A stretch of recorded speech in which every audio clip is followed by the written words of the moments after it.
Everyone, welcome to my channel. I am Simran Sahani. आज पढ़ते हैं क्लास 10 इंग्लिश का chapter the making of scientist of a book footprints without feet. तो सबसे पहले चैप्टर के नाम को समझते हैं, द मेकिंग ऑफ साइंटिस्ट। तो ऑब्वियसली हम इस चैप्टर में एक साइंटिस्ट के बारे में पढ़ने वाले, तो हम एक बहुत ही ज़्यादा अमेजिंग साइंटिस्ट के बारे में इसमें पढ़ेंगे जिनका नाम क्या है, रिचर्ड ई ब्राइट। इस चैप्टर में आपको रिचर्ड ई ब्राइट ने उनके बचपन से लेकर जब वो बड़े होते हैं एंड जब वो एक इतने ज़्यादा सक्सेसफुल साइंटिस्ट बन जाते हैं, जो भी थ्योरीज, जो भी एक्सपेरिमेंट्स उन्होंने करे, जो भी उनके अचीवमेंट्स थे, वो हम इस चैप्टर में गाइस बहुत डिटेल में पढ़ने वाले हैं। तो यहाँ पे जो छोटी सी इन्फॉर्मेशन हमें जब रिलेटेड टू चैप्टर दी होती है तो ये आपको याद रखनी है। हमें बताया that Richard E bright has received Searle scholar award and the squaring plough award for biochemistry and molecular biology. तो ये दो अवार्ड्स उन्हें मिले थे, उनको जरूर आपको याद रखना है। और साथ ही के साथ उनके और भी बहुत अचीवमेंट थे जो हम इस चैप्टर में पढ़ेंगे। और जो भी उनको ये देखो, जो भी उन्होंने साइंस के वर्ल्ड में उन्होंने एंटर करा एंड उन्होंने इतनी जो है तरक्की हासिल करी, उन्होंने इतनी अचीवमेंट्स हासिल करी in the world of science, इतनी इंपॉर्टेंट थ्योरी एक उन्होंने पब्लिश करी, उन्हें समझ में आया साइंस के कितनी इंपॉर्टेंट कॉन्सेप्ट के बारे में। वो सब उनका स्टार्ट कब से हुआ? वो सब उनका स्टार्ट हुआ with the fascination for butterflies. यानी कि जब वो छोटे थे गाइस, वो बटरफ्लाइज कलेक्ट किया करते थे और उन्होंने बटरफ्लाइज को काफ़ी अच्छे से स्टडी करा और यही सब था उनका। साइंस की तरफ इंटरेस्ट बिल्डअप हुआ, धीरे धीरे वो एक इतने अमेजिंग साइंटिस्ट बन गए एंड उन्होंने एक बहुत इंपॉर्टेंट थ्योरी भी डिस्कवर करी। तो चलो ज़्यादा डिटेल में अब हमें चैप्टर में पता चलेगा। तो स्टार्ट करते हैं हम चैप्टर को। चैप्टर पहले आपको प्रेजेंट सिचुएशन बताएगा, फिर आपको फ्लैशबैक में लेके जाएगा, यानी कि रिचर्ड ई ब्राइट के बचपन में। ओके गाइस, तो स्टार्ट करते हैं अपना चैप्टर। तो चैप्टर में हमें रिचर्ड ई ब्राइट के सारे अचीवमेंट्स के बारे में पढ़ना है। तो अचीवमेंट सबसे पहले गाइस हमें बता रखा है उनका कि जब वो 22 साल के होते हैं तो वो एक थ्योरी डिस्कवर करते हैं ऑन हाउ सेल्स वर्क। आपको पता है हमारी ह्यूमन बॉडी सेल्स की बनी होती है, तो वो सेल्स कैसे काम करते हैं उस पर वो एक थ्योरी डिस्कवर करते हैं अपने रूममेट की हेल्प के साथ में। उनके रूममेट भी उनकी हेल्प करते हैं उसमें। तो वो थ्योरी जो है गाइस उनकी इतनी इंपॉर्टेंट थ्योरी दैट कैसे ह्यूमन सेल्स वर्क करते हैं, वो थ्योरी उनकी पब्लिश होती है किसमें, एक बहुत ही फेमस साइंस जर्नल में। उस साइंस जर्नल का नाम आपको याद रखना है, क्या है, proceedings of the national academy of science. ये एक बहुत ही फेमस साइंस जर्नल है और एक यंग साइंटिस्ट की, यानी कि एक कॉलेज स्टूडेंट की जब एक थ्योरी इस जर्नल में जो है पब्लिश हुई तो ये पूरे साइंस वर्ल्ड को अमेज कर देती है। आज से पहले कभी ऐसा नहीं हुआ था, फर्स्ट टाइम ऐसा हुआ था कि इस इंपॉर्टेंट साइंटिफिक जर्नल में, यानी कि इस वाले जर्नल में, proceedings of the national academy of science में, किसी कॉलेज के बच्चे की थ्योरी जो है, या आप कह सकते हो डिस्कवरी जो है, वो पब्लिश करी गई थी। तो ये रिचर्ड ई ब्राइट की एक बहुत बड़ी अचीवमेंट थी। अब इस अचीवमेंट को आपकी बुक में एक स्पोर्ट्स इवेंट से कंपैरिजन करके भी बता रखा है, यानी कि ये अचीवमेंट ऐसी थी कि आप मान लो यहाँ यूएसए की बात हो रही है, रिचर्ड ई ब्राइट यूएसए के रहने वाले थे, तो यूएसए में एक बहुत फेमस स्पोर्ट्स होता है बेसबॉल, आपको पता होगा बेसबॉल। तो ये एक ऐसी अचीवमेंट थी उनके लिए कि वो इतने यंग है, यंग साइंटिस्ट है, बस कॉलेज में ही है अभी, और उनकी थ्योरी इतने बड़े जर्नल में अपलोड हो गई, पब्लिश हो गए मिनटू से। तो ये इसका मीनिंग क्या था, इसको कंपेयर कैसे करा गया है कि जैसे कि कोई जो है यंग 15 ईयर्स का एक न्यू कमर, एक फ्रेशर है, वो जाके बेसबॉल खेलने जाता है और पहले ही बॉल पे जो है होम रन मार देता है, यानी कि बहुत अच्छा स्कोर कर लेता है। ऐसा कंपेयर करा गया उनकी थ्योरी को इस जर्नल में पब्लिश होने से। तो जब आप एनसीईआरटी की लाइन पढ़ोगे तो कंफ्यूज मत होना कि बेसबॉल कैसे आ गया यहाँ पे। तो अब पढ़ते हैं गाइस हम रिचर्ड ई ब्राइट के बचपन के बारे में। तो हमें उनकी एक बहुत बड़ी डिस्कवरी तो पता चल गई कि उन्होंने पता लगाया कि ह्यूमन सेल्स कैसे वर्क करते हैं, ठीक है। अब हम पढ़ेंगे उनके बचपन से के बारे में कि कैसे उनका इंटरेस्ट बिल्डअप हुआ और कैसे वो साइंस की दुनिया में पहुंचे और कैसे इतने रिनोन्ड साइंटिस्ट बने, ठीक है। तो रिचर्ड ई ब्राइट जो थे ओनली चाइल्ड थे, यानी कि इकलौते बच्चे थे, उनका कोई सगा भाई बहन नहीं था। एंड उनका जन्म कहाँ हुआ था, where he was born in the north of Reading, Pennsylvania. Reading क्या है, रीडिंग शहर का नाम है, पेंसिल्वेनिया एक स्टेट है। जैसे हमारे यहाँ पे गाइस एक स्टेट होती है, जैसे उत्तर प्रदेश, यूपी एक स्टेट है, बिहार एक स्टेट है, और उनके अलग अलग शहर होते हैं। वैसे ही पेंसिल्वेनिया एक स्टेट है और रीडिंग क्या है, एक शहर है। तो नॉर्थ ऑफ रीडिंग में, यानी कि रीडिंग के नॉर्थ साइड में वो उनका जन्म हुआ था। एंड जब वो छोटे थे तो उनके कोई भाई बहन नहीं थे गाइस, तो इसलिए वो ऐसे मतलब टीम वाले स्पोर्ट्स नहीं खेल पाते थे। वो फुटबॉल नहीं खेल पाते थे, बास्केटबॉल नहीं खेल पाते थे, वो अकेले बच्चे थे। तो जब वो अकेले थे तो वो क्या करते थे अपना टाइम स्पेंड करने के लिए, ही यूज टू कलेक्ट थिंग्स, वो चीज़ों को जमा करते थे। जैसे शिनचैन देखा है तुमने, उसमें वो सुजुकी बो जो है वो पत्थर कलेक्ट करता है ना, वैसे ही रिचर्ड ई ब्राइट जी अलग अलग चीज़ों को कलेक्ट करते थे बचपन से, किंडरगार्टन में। वो भी तो किंडरगार्टन में था, यही वही। तो जब वो किंडरगार्टन में थे, LKG UKG में थे, तब से उन्होंने चीज़ों को कलेक्ट करना शुरू करा। क्या क्या कलेक्ट करते थे वो? बटरफ्लाइज कलेक्ट करते थे, रॉक कलेक्ट करते थे, पत्थर बिल्कुल बो की तरह, फॉसिल्स कलेक्ट करते थे, और वो एक ईगर एस्ट्रोनॉमर, कॉइन्स भी करते थे, देखो मैंने मेंशन कर दिया। और वो एक ईगर एस्ट्रोनॉमर थे। एस्ट्रोनॉमर कौन? यानी कि वो तारों को देखते थे, नाइट स्काई को देखते थे और स्टार्स प्लैनेट्स उनको देखा करते थे। He was very eager. तो बचपन से ही गाइस जो रिचर्ड ई ब्राइट है उनकी स्पेशलिटीज मार्क करते रहो। उनका माइंड बहुत क्यूरियस था, बहुत ही मतलब वो जानना चाहते थे नई नई चीज़ों को। और उनकी मदर का बहुत इंपॉर्टेंट रोल है। उन्होंने जो भी अपनी लाइफ में अचीव करा उसमें उनकी मदर गाइस उन्हें हमेशा लर्न करने के लिए, नई चीज़ों को जानने के लिए, समझने के लिए एनकरेज करती थी। हर तरीके से उनकी हेल्प करती थी, फाइनेंशियली भी उनकी हेल्प करती थी, उन्हें नया नया सामान खरीद के ला कर देती थी, और उनके माइंड को भी उनको बहुत सपोर्ट करती थी। तो यहाँ बता रखा है दैट उनकी मदर पता है उन्हें नए नए ट्रिप्स पे, यानी कि इधर उधर घुमाने लेके जाया करती। जब आप ट्रैवल करते हो तो भी आपको नई चीज़ें सीखने को मिलती है। तो उनकी मदर उन्हें ट्रिप्स पे ले जाती थी, उनको टेलीस्कोप खरीद के दिया कि वो जो है तारों को देख पाए, उनको माइक्रोस्कोप खरीद के दिया कि वो एक्सपेरिमेंट्स कर पाए, उनको कैमराज ला के दिए, उन्होंने माउंटिंग मटीरियल यानी कि कैमरा और बाकी सब माउंटिंग मटीरियल के इक्विपमेंट जो ज़रूरत पड़ते होंगे वो ला के दिए, और काफ़ी इक्विपमेंट्स उन्होंने अपने बेटे को लेकर दिए, जिससे कि उनके बेटे जो हैं रिचर्ड ई ब्राइट जो है नई नई चीज़ों को सीख पाए।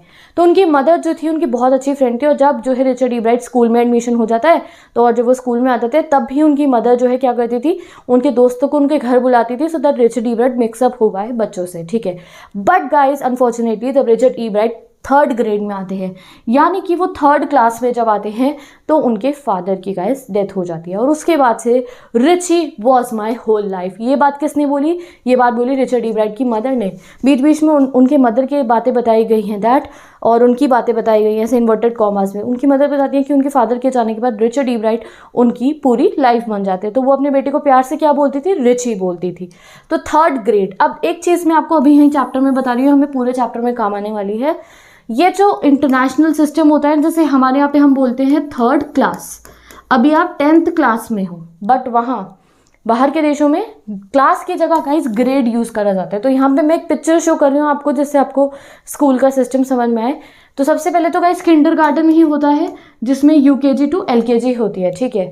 उसके बाद इनकी 1st to 5th क्लास नहीं कहते, 1st to 5th ग्रेड होता है, और 1st to 5th ग्रेड तक गाइस बोला जाता है एलिमेंट्री स्कूल, ठीक है, एलिमेंट्री स्कूल होता है। देन उसके बाद गाइस इनका 6th to 8th क्लास होता है, जिसको मिडल स्कूल बोला जाता है, ठीक है। एंड देन होता है इनका 9 to 12th, जिसको हाई स्कूल जो बोला जाता है, first year of high school, junior high school, senior high school, ऐसे होता है 9 to 12 तक।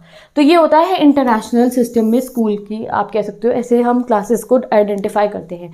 देन जब कोई कॉलेज में पहुंच जाता है, ठीक है, जब आप कॉलेज में चले जाते हो, तो जैसे हमारे यहाँ कॉलेज का पहला साल होता है, तो कॉलेज के पहले साल को भारतीय देशों में बोला जाता है इंटरनेशनल सिस्टम में फ्रेशमैन ईयर, ठीक है। देन कॉलेज के दूसरे साल को बोला जाता है सॉफ्टमोर, ठीक है, सोफोमोर। कॉलेज के तीसरे साल को बोला जाता है जूनियर ईयर, और को बोला जाता है सीनियर ईयर। तो ये मैंने स्टार्टिंग में ही आपको बता दिया है। क्यों बताया? क्योंकि अभी हम पढ़ेंगे कि जब रिचर्ड ई ब्राइट 3rd ग्रेड में आते हैं तो क्या होता है, जब रिचर्ड ई ब्राइट 2nd ग्रेड में आए तो क्या हुआ, जब रिचर्ड ई ब्राइट 7th ग्रेड में आए तो क्या हुआ, और वो जब वो कॉलेज के फ्रेशमैन ईयर में थे तो उन्होंने क्या अचीव करा, जब वो जूनियर ईयर में थे तो उन्होंने क्या अचीव करा। ये सब हमें अभी पढ़ना पड़ेगा कि वो अलग अलग क्लास में जब गए, बड़े जैसे जैसे वो होते रहे, क्या क्या उन्होंने अचीव करा। तो यह हम ग्रेड पढ़ के कंफ्यूज ना हो, इसलिए मैंने आपको बता दिया है। तो 3rd ग्रेड में उनके फादर की डेथ हो जाती है। उसके बाद से वो अपने मदर के साथ बहुत ज़्यादा टाइम स्पेंड करते हैं। उनकी मदर बताती है कि रिचर्ड के स्कूल में बहुत अच्छे नंबर आते थे, वो पढ़ाई में तो अच्छे थे ही, एंड जब वो 2nd ग्रेड में आते हैं, यानी कि जब वो 2nd क्लास में आते हैं, तब तक रिचर्ड ई ब्राइट ने अपने आसपास के एरिया में जहाँ वो रहते थे वहाँ पे जितने भी 25 स्पीशीज़ की बटरफ्लाई मिलती थी वो कलेक्ट कर ली थी। तो he was a very good collector also. आप देख रहे हो किंडरगार्टन से, LKG UKG से कलेक्शन शुरू करा था अभी, और जब 2nd क्लास में आते हैं तब तक उनका कलेक्शन कंप्लीट हो चुका था। उनके आसपास के इलाके में जो 25 प्रकार की स्पीशीज़ की बटरफ्लाई मिलती थी वो सब वो कलेक्ट कर चुके थे। बुक में आपको बता भी रखी है, पिक्चर देख लो, ये सब बटरफ्लाई वो कलेक्ट कर चुके थे। अब क्या करें रिचर्ड ई ब्राइट जी?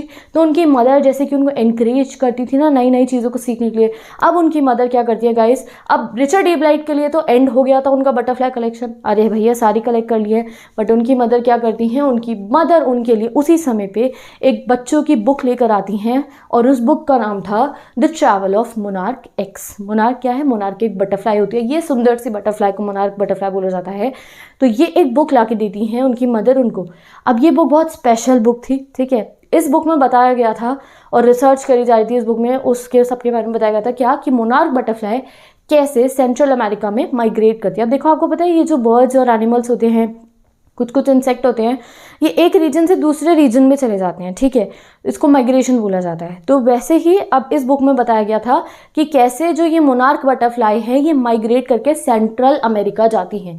और ये बुक, ठीक है भैया, किसी ने बुक पढ़ ली, फिनिश हो गई बुक, बट ये बुक बहुत स्पेशल थी। इस बुक के एंड में रीडर्स को इनवाइट करा गया था, रीडर्स यानी कि जिसने भी बुक करा उसको इनवाइट करा गया था इस स्टडी में हेल्प करने के लिए, इस रिसर्च में हेल्प करने के लिए। उनको बोला गया था कि वो बटरफ्लाइज को टैग करे बाय डॉक्टर फ्रेडरिक अर्कर्ट, ठीक है, अर्कर्ट। अब डॉक्टर फ्रेडरिक अर्कर्ट के बारे में हम बार बार पढ़ेंगे इस चैप्टर में। तो doctor Frederick Urquhart university of Toronto में पढ़ाते थे और उन्होंने ही ये जो बुक है, उस बुक के पीछे उन्होंने ही ये रिक्वेस्ट करी थी रीडर्स को कि वो क्या करे, हेल्प करे इस रिसर्च में कि हम जान पाए कि ये जो मोनार्क बटरफ्लाइज है ये ट्रैवल करके कहाँ जाती है। तो उन्होंने रिक्वेस्ट करी रीडर्स को कि वो क्या करे, वो टैग्स लगा दे बटरफ्लाई के विंग्स पे, सो दैट हम उन्हें ट्रैक कर पाए कि वो कहाँ जा रही हैं। तो जो है रिचर्ड ई ब्राइट की मदर लेटर लिखती हैं डॉक्टर अर्कर्ट को, और उसके कुछ समय बाद ही ई ब्राइट क्या करना शुरू कर देते हैं, वो बटरफ्लाइज के विंग्स पे, उनके जो पर होते हैं उन पे एक स्टिकर्स, एडहेसिव टैग्स मतलब स्टिकर लगाने छोटे छोटे शुरू कर देते हैं। और जब भी किसी को वो टैग्ड बटरफ्लाई मिलती थी वो लिखा गया था कि वो जो टैग बटरफ्लाई है वो डॉक्टर अर्कर्ट को भेज दे, सो दैट वो अपनी रिसर्च को कंटिन्यू कर पाए। तो आप समझो कि आपके आसपास में कोई बटरफ्लाई आती है और उसके पीछे टैग लगा हुआ है, अगर आपको बटरफ्लाई मिल गई तो आपको किससे भेजनी है, डॉक्टर अर्कर्ट को पोस्ट करनी है वो, सो दैट वो जो है पता लगा पाए कि वो बटरफ्लाई कहाँ से माइग्रेट होकर आई है और क्या जो है रिसर्च अपनी कंटिन्यू कर पाए। तो इतनी इंटरेस्ट, खाली बुक ये नहीं कि आपने बुक पढ़ ली, बुक के बाद एक इतना इंटरेस्टिंग रिसर्च में भी ई ब्राइट जो है पार्टिसिपेट कर पाए। तो अब ई ब्राइट को क्या करना था, अब उन्हें अपने आसपास में से मोनार्क बटरफ्लाई को कैच करके उन पे जो है स्टिकर लगाने थे, उन्हें टैग करना था। अब एक प्रॉब्लम थी इस चीज़ में, क्या थी कि जिस एरिया में वो रहते थे वहाँ पे सिर्फ 6 हफ्ते के लिए ही, यानी कि 6 वीक के लिए बटरफ्लाई कलेक्टिंग होती थी और वो भी लेट समर में। तो इस समय में खाली 6 वीक्स में अब रिचर्ड ई ब्राइट बहुत सारी बटरफ्लाइज तो कलेक्ट नहीं कर सकते थे ना, और हर एक को तो टैग नहीं कर सकते थे। तो उन्होंने क्या करा, जो उनका साइंटिस्ट माइंड अब एक्टिवेट हो रहा था, तो उन्होंने क्या करा गाइस, उन्होंने एक फीमेल मोनार्क बटरफ्लाई ली, उसके एग्स लिए और उसको रेयर करना शुरू कर दिया अपने बेसमेंट में। और कुछ समय के अंदर थाउजेंड्स ऑफ बटरफ्लाई, उनकी जो बेसमेंट थी वहाँ पे आप कह सकते हो बटरफ्लाई पैदा होनी शुरू हो गई। उन्होंने क्या करा, बटरफ्लाई को रेयर करा एग से, फिर वो जो पूरा प्रोसेस होता है ना बटरफ्लाई बनने का, एग से प्यूपा होता है, फिर प्यूपा से कैटरपिलर, कैटरपिलर से बटरफ्लाई, उन्होंने अपने बेसमेंट में बहुत सारी बटरफ्लाइज जो है उन्हें रेयर करा। जैसे ही बटरफ्लाई पैदा होती थी तो वो उस पर स्टिकर लगा देते और उसे छोड़ देते थे कि चलो भैया घूमो। इससे क्या हुआ, उन्हें बटरफ्लाई कैच नहीं करनी पड़ी, उन्होंने खुद ही चेक कर लिया, बटरफ्लाइज को रेयर करा के उन्हें टैग कर दिया, ठीक है। अब ये जो जॉब थी गाइज, यानी कि ये जो काम था, अब गाइज धीरे धीरे रिचर्ड ई ब्राइट का इस एक्सपेरिमेंट में, इस रिसर्च में से इंटरेस्ट लूज होने लगता है। क्योंकि उनको जो है एक ये बहुत टीडियस काम था, यानी कि इसमें बहुत मेहनत लगती थी इस काम में। बट मेहनत ही नहीं गाइस, इसका कुछ उन्हें इतना फीडबैक भी नहीं मिल रहा था। बहुत सालों तक उन्होंने क्या करा, अपने बेसमेंट में बटरफ्लाइज को रेयर करा, उन्हें टैग करा, बट उन्हें उसका रिजल्ट नहीं मिला। उन्हें सिर्फ आज तक 2 ही बटरफ्लाइज वापस मिली, वो भी उनके घर के सिर्फ 75 माइल्स के डिस्टेंस में। तो उनके उस एक्सपेरिमेंट का उन्हें रिजल्ट नहीं मिल रहा था, इसलिए रिचर्ड ई ब्राइट का इंटरेस्ट ये बटरफ्लाइज कलेक्ट करके, उन्हें रेयर करके, उन्हें टैग करने में इंटरेस्ट लूज हो जाता है। तो एग्जाम में क्वेश्चन में आता है क्यों रिचर्ड ई ब्राइट को अच्छा लगना बंद हो जाता है या उनका इंटरेस्ट खत्म हो जाता है बटरफ्लाई को रेयर करके उन्हें टैगिंग करने में, क्योंकि ये बहुत टीडियस काम था और साथ ही के साथ उन्हें फीडबैक नहीं मिल रहा था। सिर्फ 2 ही बटरफ्लाई आज तक उन्हें मिली और वो भी अपने घर से सिर्फ 75 माइल्स के डिस्टेंस में, तो वो कोई माइग्रेशन ट्रैक नहीं कर पाए। तो अब क्या हुआ गाइस, अब जो है कुछ समय बाद रिचर्ड ई ब्राइट डिसाइड करते हैं कि अब वो रियल एक्सपेरिमेंट करेंगे, यानी कि वो साइंस के रियल वर्ल्ड में एंट्री करेंगे। और वो कब होता है, जब वो पहली बार हारते हैं एक काउंटी साइंस फेयर में। अब काउंटी साइंस फेयर क्या होता है, कुछ कंफ्यूज मत हो, काउंटी मतलब एक रीजनल लेवल का, ठीक है, एक लोकल लेवल का साइंस फेयर होता है। अब इस साइंस को कंपटीशन मान लो आप, इसमें स्कूल के बच्चे पार्टिसिपेट करते हैं, अपने एक्सपेरिमेंट्स दिखाते हैं और फर्स्ट सेकंड थर्ड प्राइज मिलता है। तो रिचर्ड ई ब्राइट अब 7th ग्रेड में आ चुके थे, 7th क्लास में आ चुके थे, और वो डिसाइड करते हैं कि अब की बार वो भी इस काउंटी फेयर में पार्टिसिपेट करेंगे, ठीक है। वो पार्टिसिपेट करते हैं और वो क्या शो करते हैं, अब हर बच्चे को कुछ ना कुछ दिखाना पड़ेगा ना कॉम्पिटिशन में, तो वो फ्रॉग की स्लाइड्स क्रिएट करते हैं, ठीक है। बट अनफॉर्चुनेटली वो नहीं जीतते। क्यों? क्योंकि साइंस का मतलब उन्हें समझ में आता है खाली स्लाइड्स दिखाने से मुझे कंपटीशन नहीं जीतूंगा मैं। साइंस मतलब क्या है कि मुझे एक रियल एक्सपेरिमेंट शो करके दिखाना पड़ेगा। उसी समय गाइस रिचर्ड ई ब्राइट के मन में कॉम्पिटिटिव स्पिरिट, एक अच्छी कॉम्पिटिटिव स्पिरिट बिल्ड हो जाती है। उसी दिन वो डिसाइड कर लेते कि नहीं, अब नेक्स्ट काउंटी फेयर जो आएगा उसमें मैं एक रियल एक्सपेरिमेंट करूंगा और मैं भी जीतूंगा। तो जब वो पहली बार हारे ना, तो उन्हें समझ में आया कि बाकी बच्चों ने रियल में एक्सपेरिमेंट करके दिखाए थे, सिर्फ स्लाइड शो नहीं करी थी फ्रॉक की या कोई और स्लाइड शो करी, उन्होंने एक्सपेरिमेंट करके दिखाया। तो जो है रिचर्ड ई ब्राइट की देखो लाइन्स भी गिवन है, I knew that for the next years phase I would have to do a real experiment. उन्हें समझ में आ गया अगले फेयर में, अगले कॉम्पिटिशन में उन्हें रियल एक्सपेरिमेंट करके दिखाना पड़ेगा। अब रिचर्ड ई ब्राइट को किस चीज़ की सबसे ज़्यादा नॉलेज थी? इंसेक्ट्स की, बटरफ्लाइज की। तो वो डिसाइड करते हैं कि वो इसी के ऊपर अपना प्रोजेक्ट जो है वो बनाएंगे, यानी कि अपना एक एक्सपेरिमेंट कंडक्ट करेंगे। तो अब जो है वो क्या करते हैं, डॉक्टर अर्कर्ट जिनको वो हेल्प कर रहे थे रिसर्च में, टैगिंग वाले, वही जिन्होंने कहा था बच्चों को टैग करने को, वो उनको लेटर लिखते हैं और उनसे एक्सपेरिमेंट के लिए आइडियाज़ मांगते हैं। जैसे अगर आपको कोई नया कुछ कंटेंट क्रिएट करना हो, आपको कुछ एक्सपेरिमेंट करना हो, तो आप सोचते हो ना कि अच्छे अच्छे आइडिया मिल जाए मेरे को, वैसे ही वो डॉक्टर अर्कर्ट से हेल्प मांगते हैं कि वो उन्हें आइडियाज़ बताए। और डॉक्टर अर्कर्ट बहुत सारे स्टैक्स ऑफ एक्सपेरिमेंट के आइडियाज़ जो है रिचर्ड ई ब्राइट को बता देते हैं। तो अब रिचर्ड ई ब्राइट 8th ग्रेड में आ गए, 7th ग्रेड में तो वो हार गए, बट उन्होंने जो है हिम्मत नहीं हारी। उन्होंने क्या सोचा कि नहीं, अब मुझे मेहनत करनी होगी, रियल एक्सपेरिमेंट करनी होगी अगर मुझे जीतना है तो। अब 8th ग्रेड के प्रोजेक्ट के लिए एक एक्सपेरिमेंट करते हैं। अब ये एक्सपेरिमेंट क्या था गाइस, ये समझो आप, तो मेंशन करते रहो, आई एम टेलिंग यू, आप अपने नोट्स बनाते रहो। 7th ग्रेड में वो हार गए थे, ठीक है। अब आ गए वो 8th ग्रेड में। 8th ग्रेड में वो एक रियल एक्सपेरिमेंट करने की कोशिश करते हैं। 8th ग्रेड का एक्सपेरिमेंट क्या था आपको याद होना चाहिए। तो 8th ग्रेड का एक्सपेरिमेंट क्या था गाइस, कि ये जो मोनार्क बटरफ्लाइज होती है ना, जो ये मोनार्क बटरफ्लाइज का कैटरपिलर होता है, आपको पता है एक स्टेजेस होती है बटरफ्लाई के बनने में, तो ऐसा देखा गया है कि जो मोनार्क कैटरपिलर्स हैं उनमें एक वायरल डिजीज़ होती है। वायरल डिजीज़ जैसे बीमारी होती है ना, एक वायरल डिजीज़ आ जाती है मोनार्क कैटरपिलर्स में, उससे बहुत सारे मोनार्क कैटरपिलर्स की डेथ हो जाती है। कुछ सालों से ऐसा उन्होंने नोटिस करा कि वायरल डिजीज़ से बहुत सारे मोनार्क कैटरपिलर्स की जो है डेथ हो रही है। और ई ब्राइट को ऐसा लगता था, देखो यहाँ गिवन है, ई ब्राइट को, हमारे रिचर्ड ई ब्राइट को ऐसा लगता था कि ये जो डिजीज़ है ये कौन कैरी करके लाया है, ये कैरी करके लाए हैं एक टाइप के बीटल्स जो होते हैं ना, फोटो देख लो बीटल। तो उन्हें ऐसा लगा कि ये जो बटरफ्लाई कैटरपिलर मर रहे हैं ना, मोनार्क कैटरपिलर, इनको वायरल डिजीज़ हो रही है। और ये डिजीज़ किसकी वजह से हो रही थी, कौन कैरी करके लाया था, बीटल कैरी करके ला रहा था। तो वो इसको प्रूव करने के लिए एक्सपेरिमेंट करने की कोशिश करते हैं। वो क्या करते हैं, रेस करते हैं कैटरपिलर्स को in the present of beetle. उन्होंने कैटरपिलर्स को रेयर करना शुरू करा बीटल्स के साथ में, बट उन्हें जो है इसमें कोई रियल रिजल्ट नहीं मिला, यानी कि वो प्रूव नहीं कर पाए इस चीज़ को कि हाँ बीटल्स की वजह से ही कैटरपिलर मर रहे, उन्हें कोई रिजल्ट नहीं मिला। But guys he said, but I went and showed that I had tried.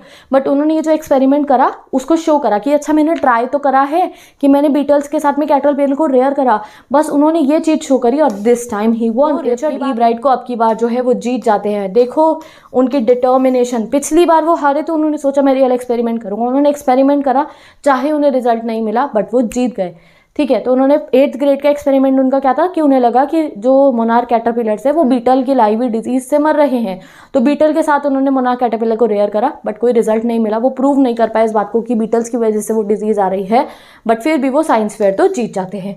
अब 8th ग्रेड का साइंस फेयर हो गया, अब नेक्स्ट ग्रेड का आते हैं। अब नेक्स्ट ग्रेड में भी उन्होंने सोचा कि मैं फिर से जो है साइंस के फेयर कह लो कॉम्पिटिशन में पार्टिसिपेट करूंगा। अब की बार वो क्या देखते हैं, क्या टेस्ट करते हैं, लेटेस्ट। अब उनका 9th ग्रेड का एक्सपेरिमेंट होता है। अब 9th ग्रेड के एक्सपेरिमेंट में वो क्या टॉपिक चूज करते हैं, देखो गाइज एक थ्योरी ऐसी कही जाती है कि जो वाइसरॉयज बटरफ्लाई होती है वो मोनार्क बटरफ्लाई को कॉपी करती है। आप डोंट गेट कंफ्यूज, ये बटरफ्लाई ऐसे आप देखोगे तो आपको गाइज बिल्कुल सेम लगेगी, आप डिफरेंस नहीं पहचान सकते हो वाइसरॉय एंड मोनार्क बटरफ्लाई में, ऐसी होती है ब्लैक गोल्डन सी। बट अगर ध्यान से देखोगे तो एक डिफरेंस है, आपकी बुक में भी पिक्चर की मैंने, ये देखो आप, टॉप पे मोनार्क बटरफ्लाई है, नीचे जो है एक वाइसरॉय बटरफ्लाई है।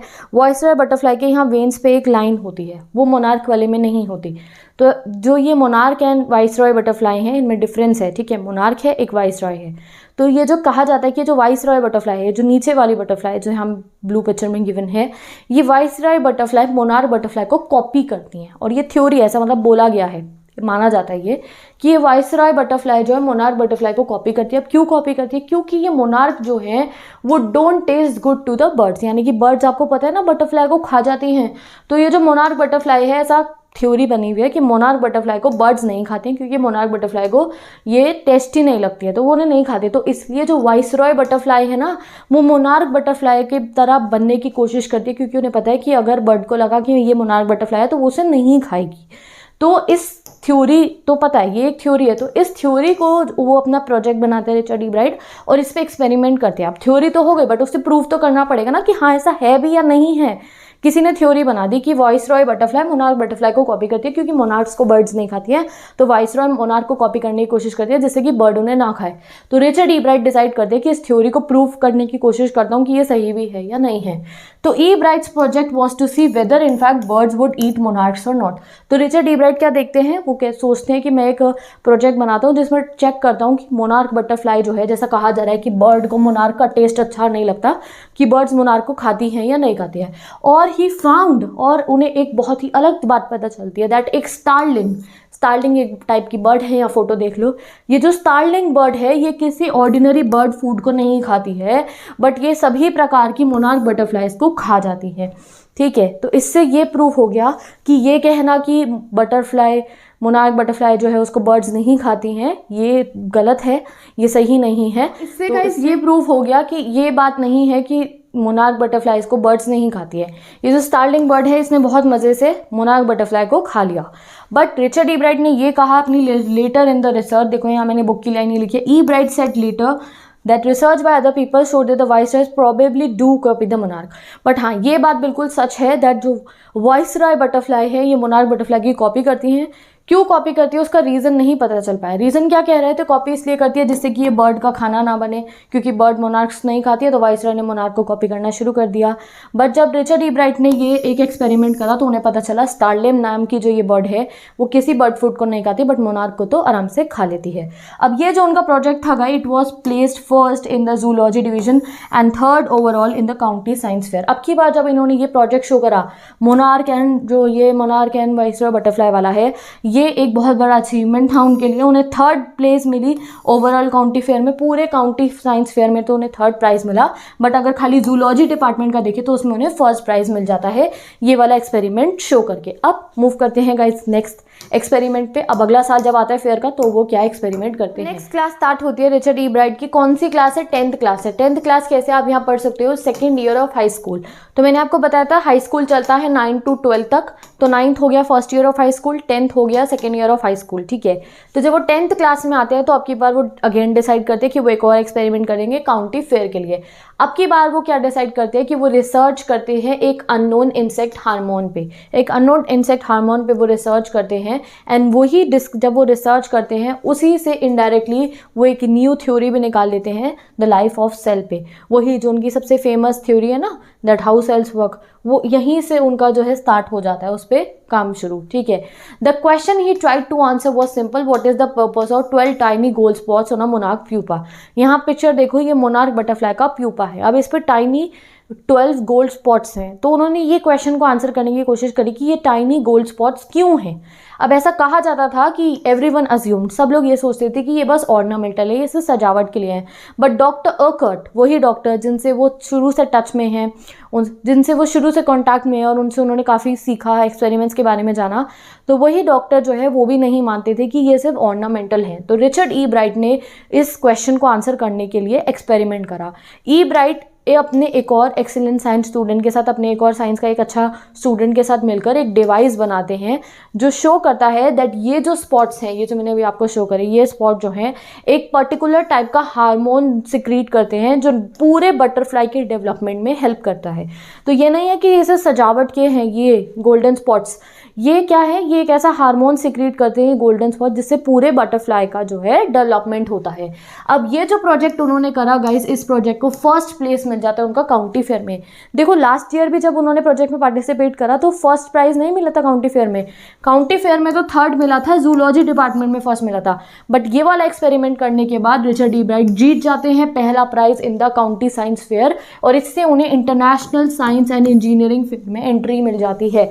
जैसे आप सेमीफाइनल जीत के फाइनल में पहुंच जाते हो ना, वैसे ही समझ लो कि जब वो ये काउंटी साइंस फेयर में फर्स्ट प्राइज जीते हैं तो उनको एंट्री मिल जाती है in the international science, international मतलब सभी बहुत सारी कंट्रीज़ के जिसमें बच्चे पार्टिसिपेट करते होंगे international science and engineering fair में। अब जब इसमें वो पार्टिसिपेट करते हैं तो यहाँ पे भी उन्हें 3rd प्लेस मिल जाता है in the zoology. And he also got a chance to work during summer. कौन से? Entomology laboratory of the Walter Reed Army Institute of Research. तो ये आपको याद रखना है। तो देखो धीरे धीरे उनके साइंस के फील्ड में वो एंटर करते जा रहे थे और उनकी एक के बाद एक अचीवमेंट्स उन्हें मिल रही थी। तो जब वो गाइस फर्स्ट प्राइज जीते तो उन्हें इंटरनेशनल फेयर में जो है एंट्री मिल गई। इंटरनेशनल फेयर में जब वो 3rd प्राइज जीते तो उनको जो है एक लैबोरेटरी में समर में जो है वर्क करने का भी चांस मिला। As a high school junior Richard E Wright continued his advance experiments on the monarch pupa. अब वो एक हाई स्कूल जूनियर स्टूडेंट बन चुके थे, यानी कि 11th क्लास में आ चुके थे। जूनियर हाई स्कूल मतलब 11, high school junior 11, high school senior मतलब 12th हो गया। तो अब जब वो 11th क्लास में आते हैं तो अब की बार उन्होंने और प्रोजेक्ट करे और एक्सपेरिमेंट करे मोनार्क प्यूपा में, और इस साल वो फर्स्ट प्राइज जीत जाते हैं the international science fair and gave him another chance to work in the army laboratory during the summer. तो यानी कि एक और बार एक्सपेरिमेंट करते हैं 11th क्लास में भी, उसमें भी जीत जाते हैं फर्स्ट प्राइज। अब फर्स्ट प्राइज जीतते हैं तो फिर से उन्हें समर वाले जो आर्मी है ना, आर्मी की लेबोरेटरी, उसमें काम करने का मौका मिल जाता है। अब आ गए गाइज वो अपने senior year. Continue the chapter now. अब रिचर्ड ई राइट जो है गाइज अपने सीनियर ईयर में है, यानी कि 12th क्लास में है। एंड अब वो क्या एक्सपेरिमेंट करते हैं लेटस से। तो अब की बार उन्होंने क्या एक्सपेरिमेंट करा, उन्होंने जो मोनार्क बटरफ्लाई है उसके विंग्स को एक कल्चर में जो है उसको रेयर करा। कल्चर मतलब एक आर्टिफिशियल कंडीशन बनाई और उसमें जो है उसके विंग को जो है रेयर करा एंड ये शो करा कि ये जो विंग है, ये मोनार्क बटरफ्लाई का जो ये विंग है, इसके सेल्स डिवाइड होके और एक नॉर्मल बटरफ्लाई में डेवलप तभी होते हैं जब उनको वो हार्मोन फीड करा जा रहा होता है, जो वो गोल्ड स्पॉट्स जो है सिक्रीट करते हैं। तो जैसे कि उन्होंने कहा था ना कि वो प्यूपा के ऊपर जो गोल्ड स्पॉट्स है वो सिर्फ ऑर्नामेंटल नहीं है, सिर्फ जो है सजावट के नहीं है, उनका एक स्पेशल पर्पस है, वो एक हार्मोन सिक्रीट करते हैं। तो उन्होंने यही शो करा कि उस जो प्यूपा का जो उस मोनार्क बटरफ्लाई का विंग था उसको क्या करा, उन्होंने रेयर करा एक आर्टिफिशियल कंडीशन में और उसको फीड करा वो हार्मोन। तो जब गोल्डन स्पॉट से वो हार्मोन फीड हुआ तभी वो जो बटरफ्लाई है वो डेवलप हो पाई। तो ये प्रोजेक्ट उन्हें फर्स्ट प्लेस दिला देता है जूलॉजी में and at the international fair also, ठीक है। और जब भी वो ऐसे देखो फेयर जब वो जीत रहे हैं तो उन्हें मौका मिल रहा है समर वेकेशंस में वॉल्टर रीड आर्मी लेबोरेटरी जो है ना वहाँ पे काम करने का, ठीक है, and at the laboratory of the US department of agriculture. तो उनको धीरे धीरे बड़े बड़े लेबोरेटरीज में काम करने का मौका मिला जब उन्होंने अपनी एक्सपेरिमेंट्स शो करे, ठीक है। तो अब गाइस उनके स्कूल कंप्लीट हो गया। The following summer after his freshman year eight Harvard. अब क्या हुआ, फ्रेशमैन ईयर मैंने आपको बताया था फर्स्ट ईयर हो गया कॉलेज का। कहाँ पढ़े वो, उन्होंने हार्वर्ड यूनिवर्सिटी में अपनी पढ़ाई स्टार्ट करी, यूनिवर्सिटी में उन्होंने अपनी स्टडीज स्टार्ट करी। तो ई ब्राइट जो है guys laboratory of department of agriculture में वापस जाते हैं जहाँ उन्होंने पहले समर्स में काम करा था, और वहाँ जाके हार्मोन और जो ये गोल्ड स्पॉट्स है उस पर और ज़्यादा रिसर्च करते हैं by using laboratories sophisticated instruments, ठीक है। तो अब उनको गाइस जब वो इतनी बढ़िया बढ़िया लैब्स में जो है उन्हें एक्सेस मिल गई थी कि वो वहाँ जाके एक्सपेरिमेंट कर पा रहे थे, तो वहाँ उन लैब के जो स्पेशलाइज इंस्ट्रूमेंट्स थे एक्सपेरिमेंट करने के, उससे वो और अलग अलग तरीके के एक्सपेरिमेंट्स कर पाए। Now he was able to identify hormones chemical nature. तो वो जो गोल्डन स्पॉट्स में जो हार्मोन निकल सिक्रीट कर रहा था वो उसका केमिकल नेचर भी आइडेंटिफाई कर पाए। And a year and half letter during his junior year यानी कि 3rd ईयर मैंने आपको बताया था, तो जब वो अपने 3rd ईयर में पहुंचते हैं तो Ebright got the idea for his new theory. उन्हें अपनी न्यू थ्योरी के लिए आइडिया मिला about the cell life. It came while he was looking at the x ray photos of the chemical structure of hormone. और ये सबसे important चीज़ है guys जिसको आपको ध्यान में रखना है। मैंने आपको स्टार्टिंग में क्या बताया कि उन्होंने एक थ्योरी, उनकी बिगेस्ट अचीवमेंट क्या रही, वो जो उनके साइंस जर्नल में जो है पब्लिश की गई उनकी कौन सी theory, how human cells work. तो वो थ्योरी पर वो कैसे पहुंचे, जब वो जो है हार्मोन्स का एक्सरेज चेक कर रहे थे। जैसे हमारी ह्यूमन बॉडी का एक्सरे होता है ना, वैसे ही वो हार्मोन के केमिकल स्ट्रक्चर का एक्सरे चेक कर रहे थे। और जब वो उस एक्सरे को पढ़ रहे थे तो उन्हें अचानक से एक और चीज़ समझ में आई, और जब उन्हें वो चीज़ समझ में आई तो उन्होंने यूरेका नहीं चिल्लाया। यूरेका मतलब अरे वाह बहुत बड़ी डिस्कवरी हो गई है, यूरेका वर्ड इसलिए बोला जाता है। ना ही उन्होंने ये बोला yes I have got it, नहीं, but he believe that along with this finding, यानी कि जब वो उस एक्सरे को समझे उन्हें इंसेक्ट के हार्मोन्स के बारे में तो समझ में आया। तो अभी तक तो गाइस वो इंसेक्ट्स पे ही ज़्यादा से ज़्यादा रिसर्च कर रहे थे, उन्होंने इंसेक्ट हार्मोन के ही केमिकल स्ट्रक्चर को रीड करा, तो उससे उन्हें इंसेक्ट के हार्मोन के बारे में तो पता चला ही, और साथ ही के साथ उन्होंने बायोलॉजी के एक बहुत बड़े पजल को भी उस समय सॉल्व कर दिया। एक बायोलॉजी की बहुत बड़ी उलझन को उन्होंने सॉल्व कर दिया। वो क्या थी? How the cell can read the blueprint of its DNA, यानी कि जो सेल्स हैं वो डीएनए का ब्लूप्रिंट कैसे रीड करते हैं। अब डीएनए क्या होता है गाइस? डीएनए एक सब्सटेंस होता है जो न्यूक्लियस ऑफ द सेल्स में प्रेजेंट होता है, जो हमारी हेरिडिटी को कंट्रोल करता है, यानी कि जो फीचर्स जो हम अपने पेरेंट्स से इनहेरिट करेंगे उसको कंट्रोल करता है। DNA is the substance in the nucleus of a cell that controls heredity. तो देखो हमारे सेल में न्यूक्लियस होता है, न्यूक्लियस में क्रोमोसोम्स होते हैं, देन डीएनए, ठीक है। तो ये डीएनए को ब्लूप्रिंट ऑफ लाइफ भी बोला जाता है। तो उन्होंने जब रीड करा केमिकल स्ट्रक्चर एक हार्मोन का, तो तब उन्होंने डीएनए के बारे में भी जो है पता लगाया। तो उसके बाद रिचर्ड ई ब्राइट ने क्या करा, अपने कॉलेज के रूममेट के साथ मिलकर, जिनके बारे में मैंने आपको स्टार्टिंग ऑफ द चैप्टर में बताया था, उनका नाम क्या, जेम्स आर वोंग, उनके साथ मिलकर पूरी रात बैठकर ड्रॉ करी पिक्चर्स को, प्लास्टिक मॉडल्स बनाए, जिससे कि वो शो कर पाए कि ये सब कैसे हो रहा है। Together they letter wrote the paper that explain the theory. उसके बाद उन्होंने वो आर्टिकल लिखा जो उस जर्नल में जो है पब्लिश किया गया। सरप्राइजिंगली जब उनका ये आर्टिकल पब्लिश हुआ तो किसी को गाइज ऐसा ये नहीं लगा कि अरे रिचर्ड ई ब्राइट ने इतनी बड़ी अचीवमेंट कैसी कर लिया। क्यों? क्योंकि सभी को उन पे भरोसा था, सबको पता था कि वो एक बहुत ही ब्राइट स्टूडेंट है। और जब वो हार्वर्ड में थे गाइज तो उनकी सेकंड पोजीशन आई थी अपनी क्लास में, 1510 स्टूडेंट्स थे। तो 1510 स्टूडेंट्स में उन्होंने सेकंड पोजीशन अचीव करी थी। तो उससे जो है आप समझ सकते हो कि वो बहुत ब्राइट स्टूडेंट थे, ठीक है। एंड उसके बाद से गाइज उन्होंने अपने इस थ्योरी पे, यानी कि हाउ सेल्स वर्क थ्योरी, तो उन्होंने जो है डिस्कवर कर लिया। अब उस पर एक्सपेरिमेंट्स करने स्टार्ट कर दिए।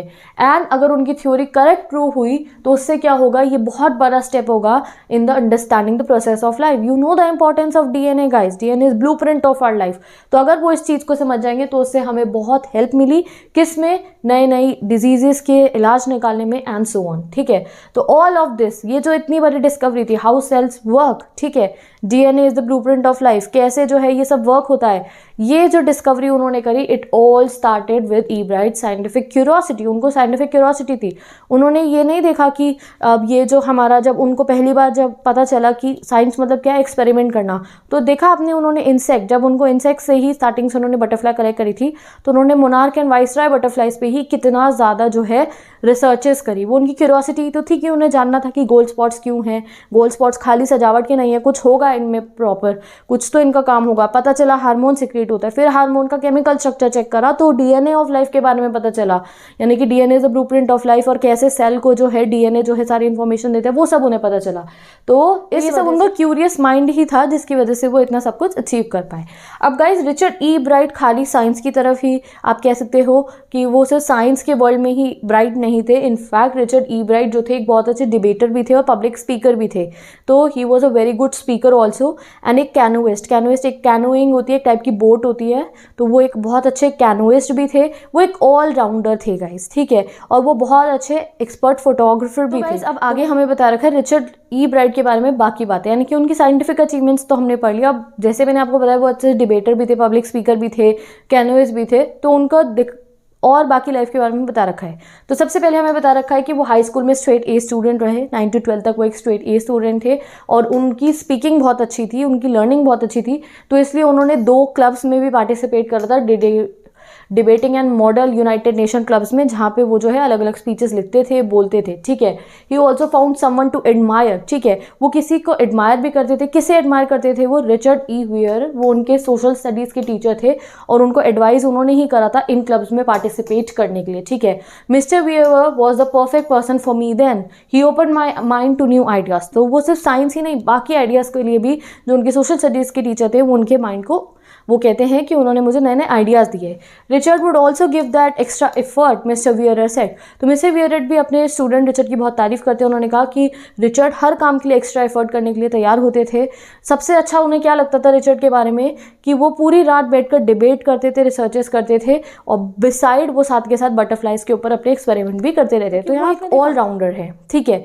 अब देखो गाइज, आगे जो है उनके टीचर ने उनकी और तारीफ करें, उन्होंने बताया कि रिचर्ड कॉम्पिटिटिव हैं, बट गलत सेंस में नहीं है, एक अच्छे सेंस में उनमें कॉम्पिटिशन की स्पिरिट है, और वो सिर्फ प्राइज़ लेने के लिए ही नहीं जीतना चाहते थे। यानी कि उन्होंने हर काउंटी फेयर में पार्टिसिपेट करा, सिर्फ प्राइज़ और फर्स्ट प्राइज़ के लिए नहीं करा। इनफैक्ट उनमें एक मतलब चाहत थी कि वो एक नई नई चीज़ों को जो है एक्सपेरिमेंट करके जो है डिस्कवर कर पाए। तो रिचर्ड ई ब्राइट गाइस खाली ये नहीं कि जीतने के लिए ही हर एक एक्सपेरिमेंट्स करते थे और पार्टिसिपेट करे थे फेयर्स में, नहीं, he wanted to be the best. और उनकी टीचर ने भी ये कहा कि उनमें कॉम्पिटिटिव स्पिरिट थी, बट बैड सेंस में नहीं।